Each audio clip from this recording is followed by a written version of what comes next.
¿Cómo están mis amigos? We're gonna start this video off with Disney's main star, Mickey Mouse. It turns out that Mickey Mouse's name in Italy is Topolino, which stands for Little Mouse in Italian. Back in 1932, Italian editor Mario Nervini started to print Mickey Mouse cartoons. He couldn't secure the rights to the name, so he had to create a similar character. He eventually did get the rights, but since Topolino cartoons were very popular, he changed Mickey Mouse's name to Topolino. Chuck Norris, the man who can do a wheelie on a unicycle, is actually named Carlos Ray Norris. He was named after a minister who was close friends with his father. Norris joined the Air Force after high school and got his nickname during basic training. Apparently, a fellow airman told him that it was odd for a non-Hispanic to be named Carlos, so he started calling him Chuck, and the rest is history. So before his acting career, Steve Buscemi was a New York City firefighter. He served on FDNY Engine Company 55 in Manhattan's Little Italy from 1980 to 1984 before his transition to acting. After the devastating and horrific 9/11 attack, Buscemi returned to FDNY Engine 55. He would work 12-hour shifts alongside many other firefighters digging through rubble looking for survivors. It was stated that he declined interviews and photographs since he wasn't there for publicity.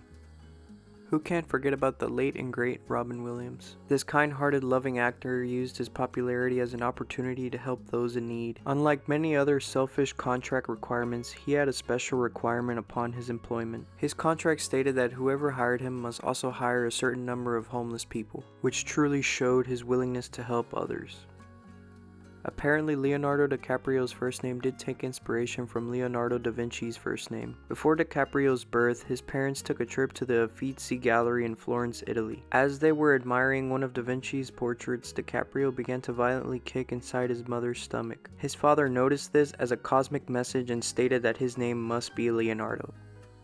It turns out that the beloved Oprah Winfrey has never married. She has been in the same relationship with Stedman Graham for 36 years. They met in 1986, the same year her talk show debuted. In 1992, Graham did ask for her hand in marriage, but they postponed the marriage and never talked about it again. Winfrey stated that she didn't want to be married because she could not have the life that she created for herself. She and Stedman both agreed that if they would have tied the knot, they would not still be together.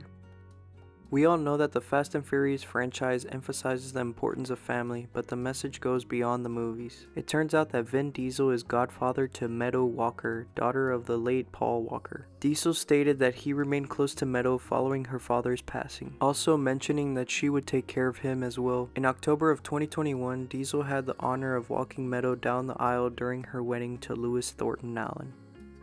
The king of rock and roll, Elvis Presley, had a tragic backstory that many people don't really know about. He had an identical twin brother who passed away during birth. His name was Jesse Garon Presley and was stillborn 35 minutes before Elvis was delivered. Jesse was buried the next day with a nameless headstone in Priceville Cemetery, Tupelo, Mississippi. It was said that Elvis would sometimes visit his brother's grave to talk to him. A grave marker was later placed for Jesse in Elvis's old home in Tennessee. Even though Elvis never met his twin brother, he never forgot about Jessie.